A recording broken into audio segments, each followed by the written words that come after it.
Hello and welcome to कहानियों का पिटारा bye Anju में। फ्रेंड्स, हम बात कर रहे हैं मुंशी प्रेमचंद जी की कहानियों की। इनकी कहानियों और उपन्यासों में अधिकांश पात्र गांव से संबंध रखते हैं।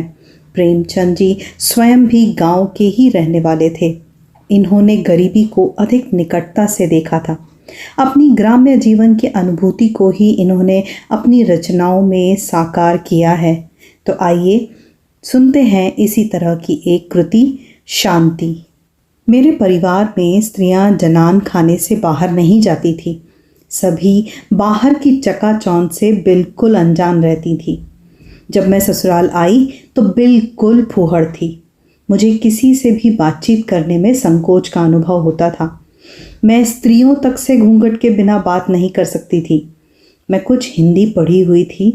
फुर्सत मिलने पर रामायण पढ़ती थी। सास ससुर को देवता मानती थी।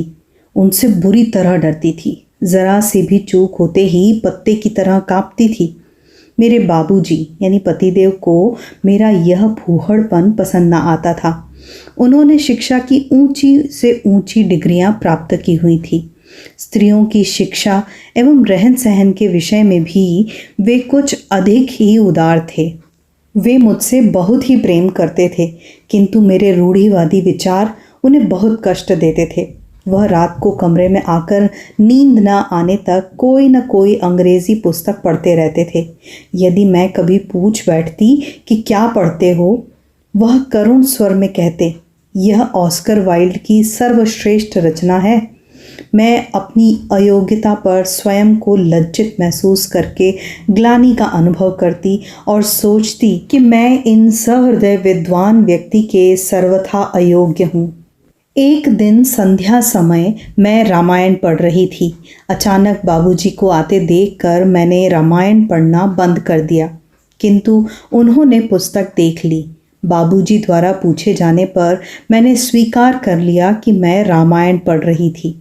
बाबूजी कहने लगे कि यह सही है कि यह पुस्तक उदात्त भावों से भरी हुई है, लेकिन इसमें मानव चरित्र को अंग्रेजी या फ्रांसीसी लेखकों के समान नहीं दिखाया गया है। यूरोप में आजकल स्वाभाविकता का ज़माना है। उनकी रचनाएं पढ़कर आश्चर्य होता है। हमारे यहाँ लेखक धर्म और नीति में ही उलझे रहते हैं, इसलिए कभी कभी अस्वाभाविकता आ जाती है। यही त्रुटि तुलसीदास जी में भी है। उनकी बात सुनकर मैं अपनी अयोग्यता पर झेंप कर बोली, मैं यह पढ़ लूँ तो बहुत है, अंग्रेजी पुस्तक किस प्रकार पढ़ूँ। बाबूजी बहुत सहनशील थे। कहने लगे, एक एक घंटा रोज पढ़ोगी तो थोड़े ही समय में पारंगत हो जाओगी। परमात्मा भी सुंदरता इसलिए देता है कि उसका श्रृंगार करो, स्वच्छता का ध्यान रखो। मैं दिन रात मेहनत करके इसलिए कमाता हूँ कि इस द्रव्य का सबसे उत्तम उपयोग हो। स्त्रियां केवल घर के कार्य करने, पति सेवा या व्रत रखने के लिए ही नहीं हैं। उनके जीवन का लक्ष्य इससे कहीं और ऊंचा है। स्त्री पुरुष की अर्धांगिनी मानी गई है। मेरे और तुम्हारे विचार और आमोद प्रमोद अलग अलग हैं। इस प्रकार तुम इस जीवन में मुझे किस प्रकार सहायक हो सकती हो। बाबूजी का कथन बिल्कुल यथार्थ था। मैं उनके लिए बंधन नहीं, उनकी सहचरी बनना चाहती थी। अतः उसी दिन से मैंने स्वयं को उनके अनुसार ढालने का दृढ़ संकल्प कर लिया। पहनने ओढ़ने का शौक सभी को होता है, फिर मैं अपवाद कैसे हो सकती थी। मेरे मायके में मोटा खाया एवं मोटा पहना जाता था। मेरी माँ और दादी स्वयं सूत काट कर जुलाहे से बुनवा लेती थी। बनाव श्रृंगार या महीन कपड़े की ओर रुचि दिखाते ही अम्मा फौरन टोक देती कि बनाव श्रृंगार भले घर की लड़कियों को शोभा नहीं देता। धीरे धीरे मुझ में परिवर्तन आने लगा और अब बाबूजी की जिद के सामने मेरी यह झिझक जाती रही। वह मेरे लिए फैशनेबल साड़ियाँ, जूते एवं कामदार स्लीपर लाया करते।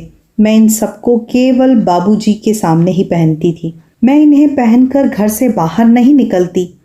स्त्री अपने पति की प्रसन्नता के लिए क्या नहीं करती। अब घर के काम काज में मेरा मन नहीं लगता था।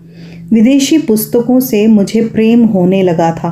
मुझ में आत्माभिमान बढ़ने लगा था। मैं सोचती थी कि मेरे पति सैकड़ों कमाते हैं तो मैं घर में मेहरी बनकर क्यों रहूं।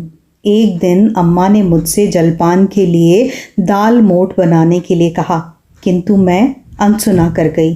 थोड़ी ही देर बाद अम्मा ने गुस्से में भरकर पूछा, मैंने दाल मोठ बनाने के लिए कहा था, बनाई? मैंने भी रुष्ट होकर उत्तर दिया, अभी फुर्सत नहीं मिली। यह सुनकर अम्मा और अधिक नाराज होकर बोली, दिन भर पड़े रहना ही काम है, किस घमंड में हो? तुम्हारा पति पहले मेरा बेटा है, वह लाख कमाए, मैं उसकी माँ हूँ। इस घर में राज मेरा ही रहेगा। उसे पालने पोसने तुम नहीं आई थी। बाबूजी उस समय ऊपर बैठे पढ़ रहे थे। ये सभी बातें उन्होंने सुनी। रात को उन्होंने मुझसे कहा कि इस बात की आशा न करना कि अब अम्मा के स्वभाव में कोई सुधार होगा। तुम जितना भी सभ्य बनने का प्रयत्न करोगी, तुम्हें उतना ही बुरा लगेगा। मैंने यह सोचा है कि किसी दूसरे शहर में चलें। मेरी वकालत भी यहाँ नहीं चलती, इसलिए किसी बहाने की भी आवश्यकता नहीं पड़ेगी। उसी दिन से अम्मा ने मुझसे बोलना छोड़ दिया। सभी के सामने मेरा उपहास किया जाता। इसके कुछ दिनों बाद हम इलाहाबाद चले आए। बाबूजी ने पहले ही 2 मंजिला मकान ले लिया था। हमारे यहाँ 5 नौकर थे और हम केवल 2 प्राणी थे। अब मेरे पास घर का कोई काम न था। यहाँ पीतल के बर्तन बहुत कम थे। भोजन मेज़ पर आता था। पहले मुझे कुछ शर्म आती थी, लेकिन धीरे धीरे मैं भी मेज़ पर प्रसन्नतापूर्वक भोजन करने लगी। हम बिल्कुल पैदल न चलते, गाड़ी पर ही जाते। बाबूजी की आमदनी अभी बहुत कम थी। उन्हें चिंताकुल देखकर मैं कहती, कोई छोटा मकान लेकर व्यय कम कर लो, 2 नौकरों से काम चल जाएगा। किंतु हुआ उल्टा ही। एक ईसाई लेडी मुझे पढ़ाने और गाना सिखाने आने लगी। धीरे धीरे मैं इस नई सभ्यता के रंग में रंगती गई। क्लब जाना शुरू कर दिया। अब मुझे बाबूजी की सेवा सत्कार से अधिक अपने बनाव श्रृंगार की धुन रहती थी। क्लब का समय होते ही मैं तैयार होने लगती। मैं अपने वश में न थी। 2 वर्ष और बीत गए। बाबूजी के चरित्र में विचित्र परिवर्तन होने लगे। वे अब कम बोलते तथा उदास एवं चिंतित रहते। अभी 1 मास पहले तक क्लब अवश्य जाते थे, पर अब उन्होंने क्लब जाना बंद कर दिया और अधिकतर समय घर पर आराम कुर्सी पर लेटे हुए पुस्तकें और समाचार पत्र पढ़ने में व्यतीत करते। एक दिन उन्हें बहुत जोर का बुखार आया। दिन भर बेहोश पड़े रहे। मेरा जी एक उपन्यास में लगा हुआ था। मैं उनके पास जाती और पल भर में लौट आती। टेनिस का समय हुआ तो मैं दुविधा में पड़ गई। फिर सोचा, मेरे यहाँ रहने से कुछ अच्छे तो हो नहीं जाएंगे। वहाँ जाकर अपने मित्रों को बाबूजी की दशा बताई और एक ठंडी आह भरकर कोर्ट में जा पहुँची और खेलने लगी।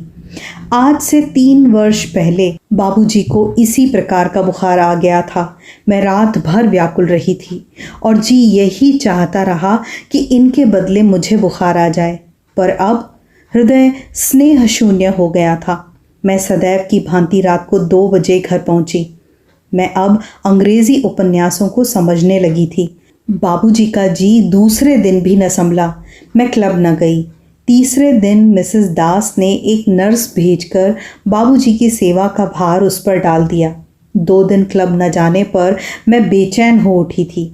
एक दिन तीसरे पहर में मैं एक अंग्रेजी उपन्यास पढ़ रही थी। अचानक मन में विचार उठा कि बाबूजी का बुखार असाध्य हो जाए तो, परंतु इस विचार से मुझे लेश मात्र भी दुख नहीं हुआ। मैंने मन में एक शोकपूर्ण व्याख्यान की भी रचना कर डाली। सभी मुझे संवेदना पत्र भेजेंगे। मैं इन्हीं विचारों में मग्न थी कि नर्स ने आकर कहा, आपको साहब याद करते हैं। यह मेरे क्लब जाने का समय था। मुझे उनका बुलाना अखर गया, पर क्या करती, उनके पास गई। 1 मास की बीमारी में वे अत्यंत दुर्बल हो गए थे। वे आंखें नीची करके अत्यंत करुण भाव से बोले, मैं यहाँ कभी अच्छा नहीं हो सकता, मुझे अम्मा के पास पहुँचा दो। मैं इस जिंदगी से तंग आ गया हूँ। यह शहरी जीवन मरुभूमि मात्र है।